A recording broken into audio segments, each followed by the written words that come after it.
Assalamualaikum warahmatullahi wabarakatuh. Halo sobat pembelajar, pada video kali ini saya akan sharing latihan soal dan pembahasan tentang bioteknologi. Bioteknologi adalah perpaduan dari ilmu pengetahuan alam dan ilmu rekayasa yang bertujuan meningkatkan aplikasi organisme hidup, sel, bagian dari organisme hidup, dan atau analog molekuler untuk menghasilkan produk dan jasa. Langsung saja kita mulai dari soal nomor 1.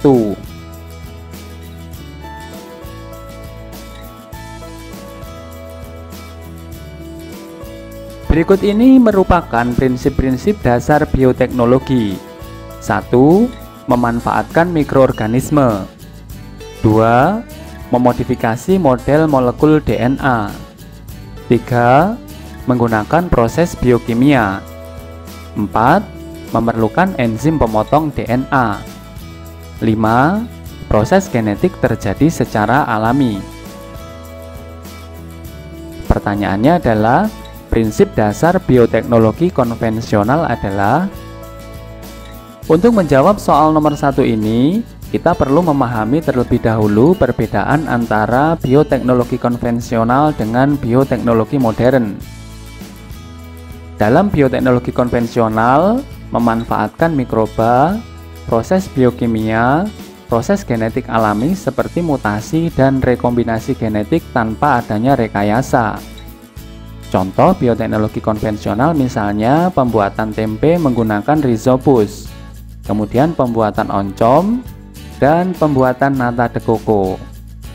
Sedangkan bioteknologi modern didasarkan pada rekayasa DNA, yaitu upaya memperoleh makhluk hidup dengan sifat yang diinginkan melalui mutasi DNA secara transgenik, maupun memanfaatkan faktor lingkungan atau teknik kultur in vitro yang dapat menyebabkan mutasi.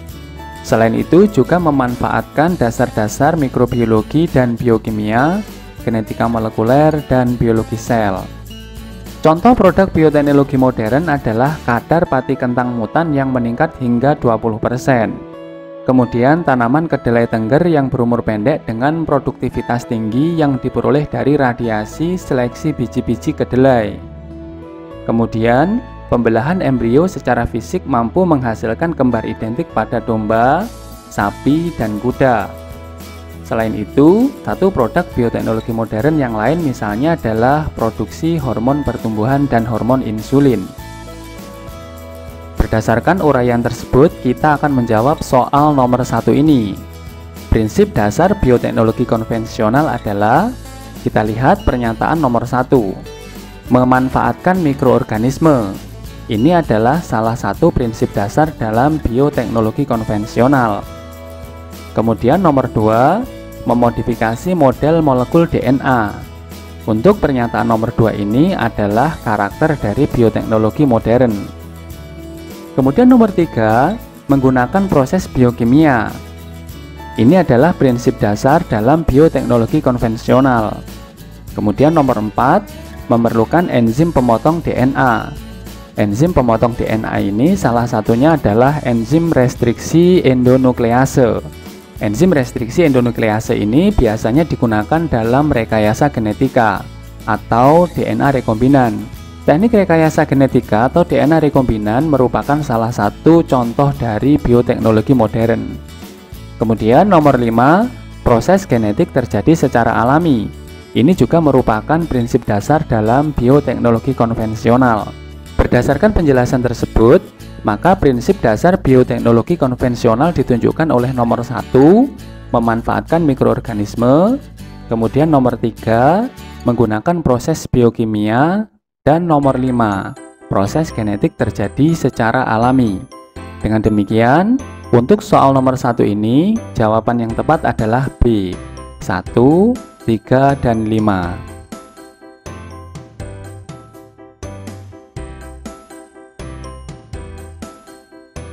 Soal nomor 2. Berikut ini adalah contoh mikroorganisme dan pemanfaatannya dalam bidang bioteknologi. Hubungan yang benar antara mikroorganisme dengan peranannya adalah nomor 1, Acetobacter pseudomonas ini adalah mikroorganisme yang digunakan untuk menghasilkan nata de coco. Jadi untuk nomor 1 ini pasangannya adalah C. Kemudian Lactobacillus bulgaricus ini digunakan untuk menghasilkan yogurt. Sehingga untuk nomor 2 ini pasangannya adalah B. Selanjutnya nomor 3, Aspergillus wendti ini adalah salah satu jenis mikroorganisme yang digunakan untuk menghasilkan kecap. Sehingga untuk nomor 3 ini pasangannya adalah E. Selanjutnya nomor 4, Saccharomyces cerevisiae. Ini digunakan untuk menghasilkan roti. Saccharomyces cerevisiae juga dapat digunakan untuk menghasilkan tape. Sehingga untuk nomor 4 ini pasangannya adalah A. Kemudian nomor 5, Rhizopus oligosporus. Ini adalah mikroorganisme yang dapat digunakan untuk menghasilkan tempe. Sehingga nomor 5 ini pasangannya adalah D. Dengan demikian, hubungan yang benar antara mikroorganisme dengan peranannya adalah 1 dan C. Sehingga jawaban yang tepat untuk soal nomor 2 ini adalah A.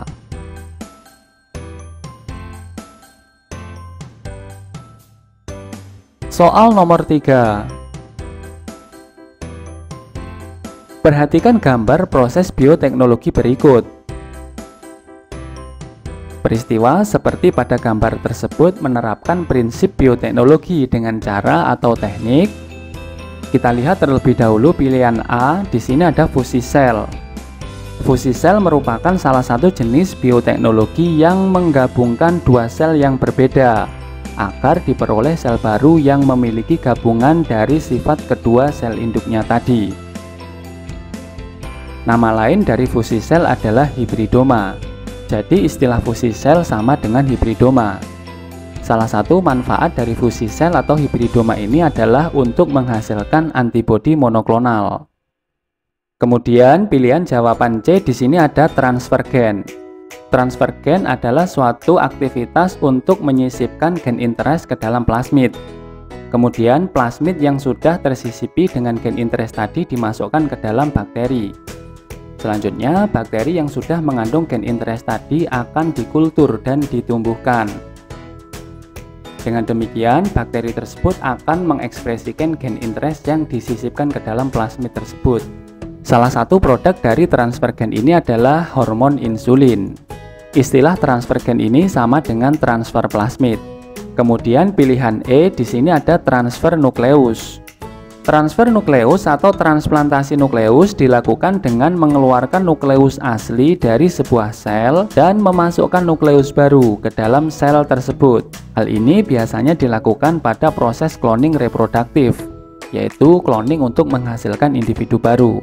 Contoh produk dari bioteknologi transplantasi nukleus ini adalah domba Dolly. Berikut ini adalah penjelasan lebih rincinya.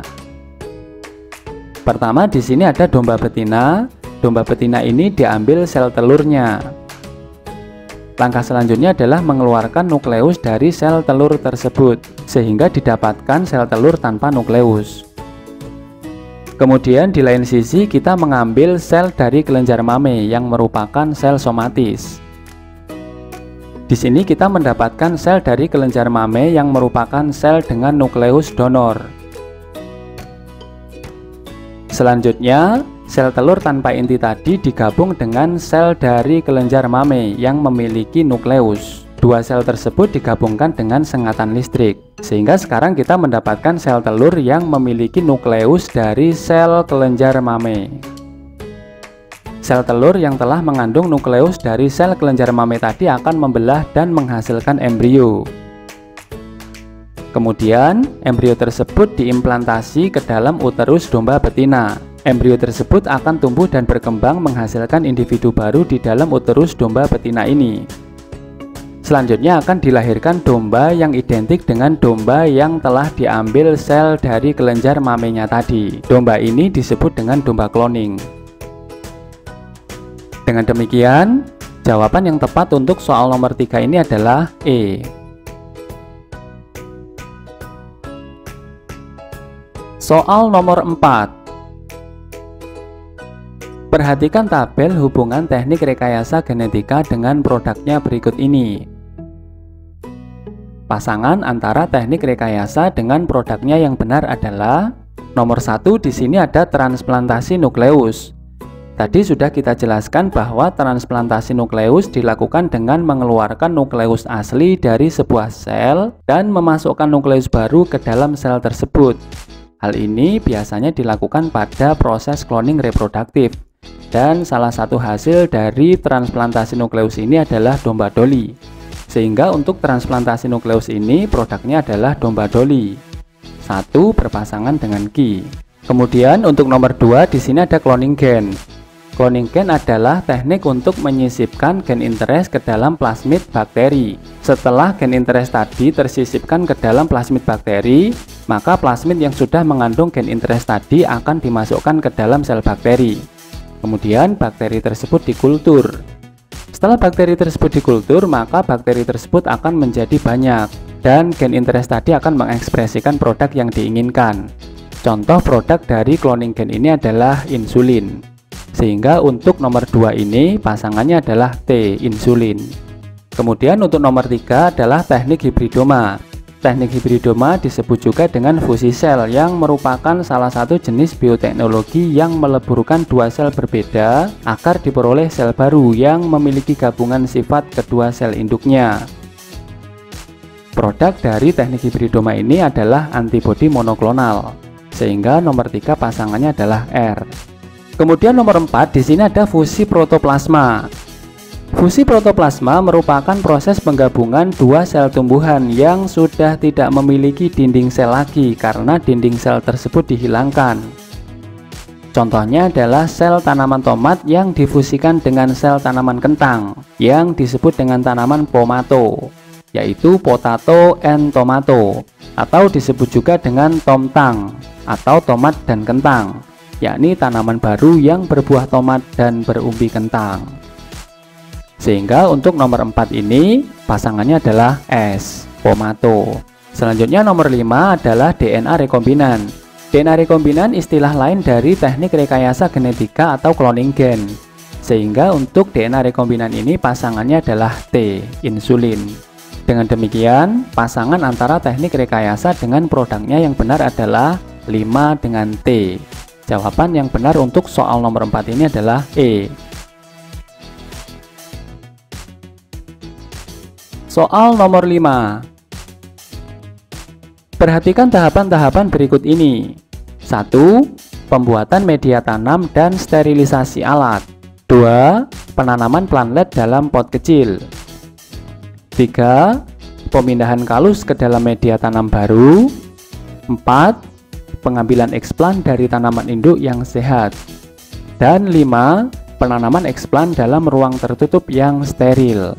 Urutan percobaan kultur jaringan yang tepat adalah: kultur jaringan adalah suatu metode untuk mengisolasi bagian dari tanaman seperti sekelompok sel atau jaringan yang ditumbuhkan dalam kondisi aseptik, sehingga bagian tanaman tersebut dapat memperbanyak diri, tumbuh menjadi tanaman lengkap kembali. Adapun langkah-langkah dalam proses kultur jaringan adalah sebagai berikut. Ini adalah ilustrasi proses kultur jaringan tumbuhan pada tanaman wortel. Pertama, kita akan memotong wortel secara melintang. Selanjutnya, sel-sel floem yang merupakan sel hidup dari tanaman wortel tersebut diambil. Selanjutnya, sel-sel floem yang telah diambil tadi dimasukkan ke dalam cawan petri yang sudah diberi media. Sel-sel floem tadi akan tumbuh dan berkembang menghasilkan kalus. Setelah tumbuh kalus, maka kalus ini dipindahkan ke medium pertumbuhan. Setelah dipindahkan ke medium pertumbuhan, maka akar akan tumbuh dalam waktu 4 hingga 8 minggu. Tahap selanjutnya adalah memindahkan ke medium tanah. Dan setelah dipindahkan ke medium tanah, maka tanaman akan tumbuh menjadi dewasa. Sehingga urutan percobaan kultur jaringan yang tepat adalah diawali dari nomor 1. yaitu pembuatan media tanam dan sterilisasi alat. Kemudian nomor 4, pengambilan eksplan dari tanaman induk yang sehat. Selanjutnya nomor 5, yaitu penanaman eksplan dalam ruang tertutup yang steril. Dilanjutkan nomor 3, yaitu pemindahan kalus ke dalam media tanam baru. Dan terakhir nomor 2, yaitu penanaman plantlet dalam pot kecil. Dengan demikian, jawaban yang tepat untuk soal nomor 5 ini adalah B.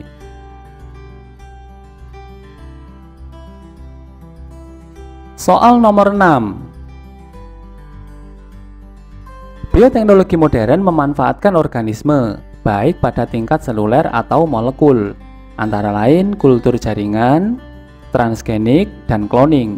Jika populasi tanaman semusim dikembangkan terus-menerus melalui kultur jaringan secara turun-temurun, dampak yang terjadi adalah, sebelumnya telah kita bahas tentang kultur jaringan tumbuhan, yaitu suatu metode untuk mengisolasi bagian dari tanaman seperti sekelompok sel atau jaringan yang ditumbuhkan dalam kondisi aseptik, sehingga bagian tanaman tersebut dapat memperbanyak diri, tumbuh menjadi tanaman lengkap kembali. Kelebihan dari teknik kultur jaringan tumbuhan ini adalah tanaman yang dihasilkan persis seperti induknya. Kemudian, tanaman akan dihasilkan lebih cepat. Kualitas hasil tanaman dapat kita tentukan, dan tanaman yang dihasilkan bersifat seragam. Namun, kelemahan dari teknik kultur jaringan ini adalah tidak terjadi keberagaman, kemudian akar tanaman cenderung lemah, dan tidak bisa menghasilkan varietas baru. Selain itu, kualitas tanaman juga akan menurun akibat usia sel-sel yang semakin tua. Berdasarkan penjelasan tersebut, jawaban yang tepat untuk soal nomor 6 adalah D.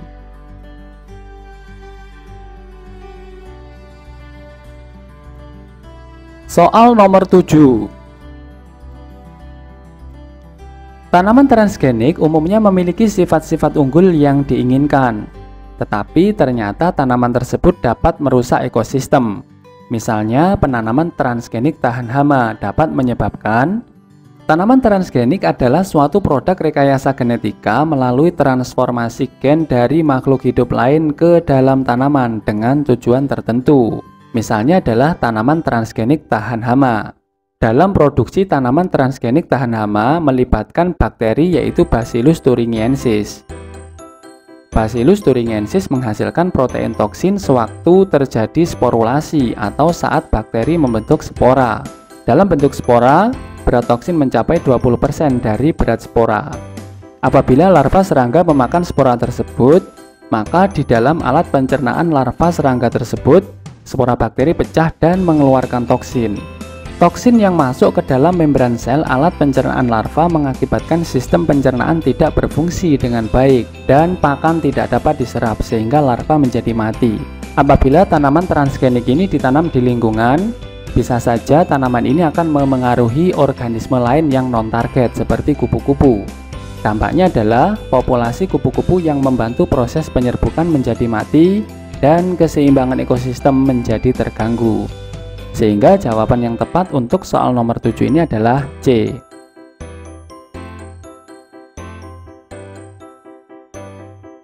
Soal nomor 8.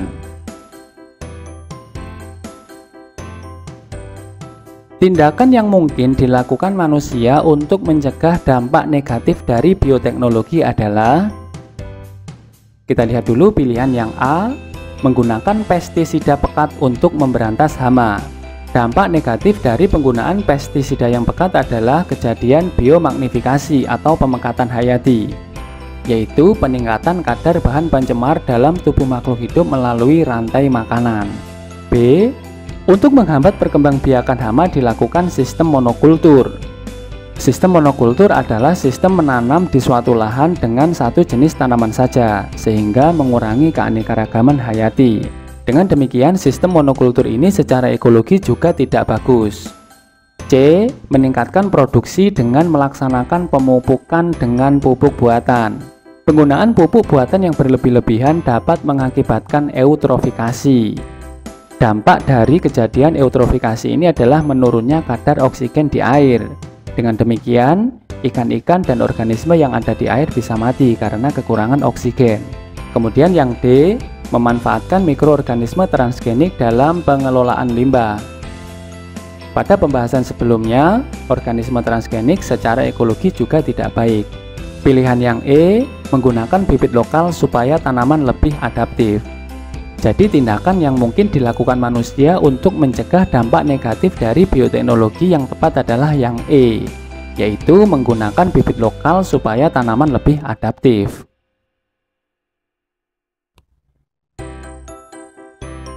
Soal nomor 9. Salah satu temuan penting di bidang kedokteran adalah pembuatan antibodi monoklonal. Terobosan bioteknologi ini didasarkan pada. Untuk menjawab soal nomor 9 ini, kita ikuti pembahasan berikut. Kita akan membahas tentang fusi sel atau hibridoma. Pertama, di sini kita siapkan antigen. Kemudian antigen tersebut disuntikkan ke dalam hewan coba. Hewan coba di sini adalah tikus. Ketika tikus disuntik dengan antigen, tubuh tikus akan merespon dengan menghasilkan sel-sel untuk produksi antibodi guna melawan antigen tersebut.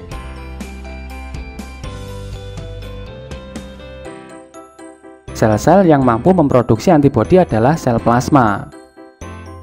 Akibat paparan dari antigen ini, maka sel plasma ini akan memproduksi antibodi.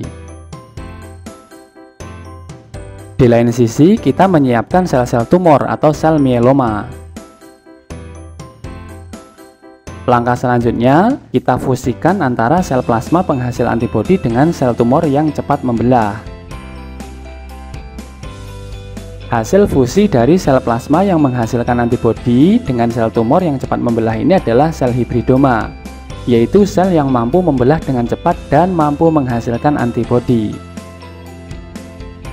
Sel hibridoma ini akan mampu membelah secara terus-menerus dan mampu menghasilkan antibodi, yang mana antibodi tersebut akan mampu digunakan untuk melawan antigen yang awalnya tadi dimasukkan ke dalam tubuh tikus. Antibodi tersebut adalah antibodi monoklonal. Dengan demikian, jawaban yang tepat untuk soal nomor 9 ini adalah E, peleburan sel mieloma dan sel plasma untuk menghasilkan hibridoma.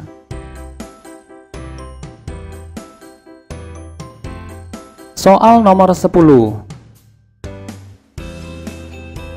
Insulin merupakan produk bioteknologi yang sangat menolong bagi penderita diabetes mellitus atau kencing manis. Teknologi yang digunakan untuk memperoleh insulin adalah. Untuk menjawab soal nomor 10 ini, kita ikuti pembahasan sebagai berikut.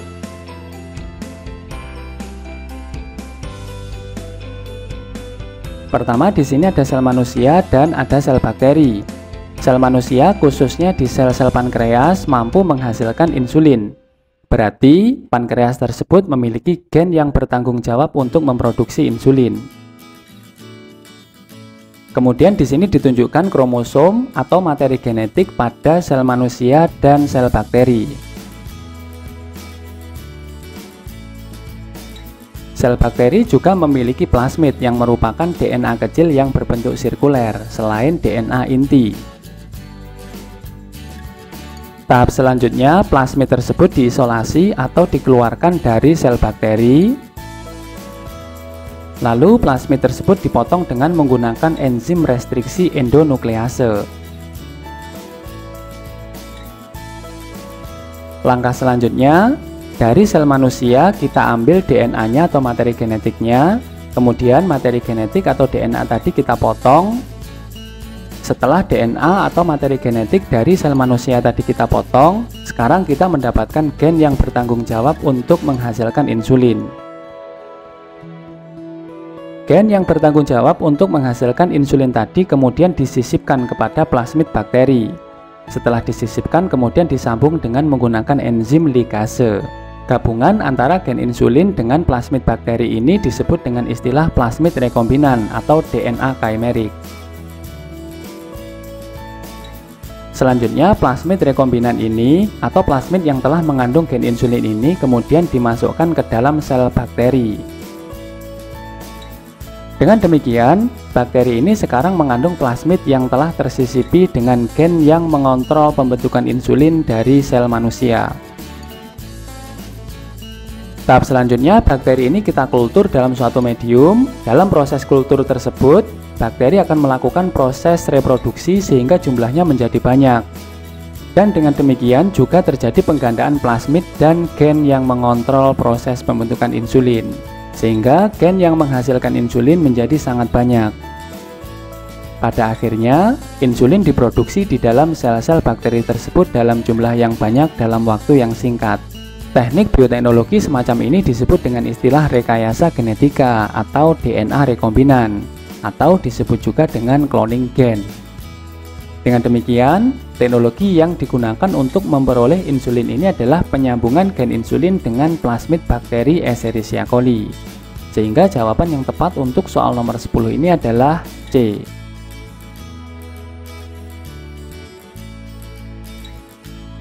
Demikian latihan soal dan pembahasan topik bioteknologi. Semoga bermanfaat. Selamat belajar dan semoga sukses. Wassalamualaikum warahmatullahi wabarakatuh.